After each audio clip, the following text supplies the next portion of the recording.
Kээ bir adamlar bir sözüme көп айтышат да, sen баарын биле туруп дагы кылба деген нерселерди кыла бересиң дешет. Ошолорго айтарым, мен билгеним мен билбегеним али көп буйруса. Ошо анан кээ бирлер айтышат, sen ушинтип жүрүп дагы ичесиңби, антесиңби, мынтесиңби дейт. Эми адам өзүнүн жашоосундагы адамдарды иреттеп болуш керек да. Men qanday жолдордо жүрбөйүн, ар кандай тааныштарды арттырдым, ар кандай жакын тааныштарымдан айрылдым.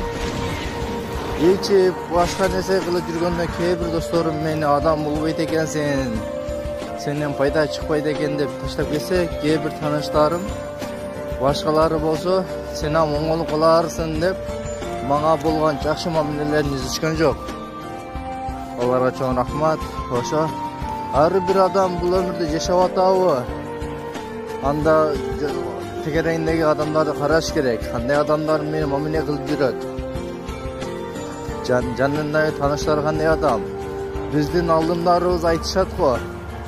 Sen мага досуңду көрсөткүн, досуң кандай болсо, сен дал ошондой адамсың, сенин ким экениңди мен айтып берем дейт. Ошол үчүн жаныңда кимдер менен мамиле кылтасың, кимдер менен алды берди кылтасың, алар кандай адамдар, ошол боюнча да кичине акыл жүгүртүп коюш керек адам баласы. Бул дүйнө жашоо дейт. Жашоодо ар нерсе оюңда болбогон нерселер болуп кетет.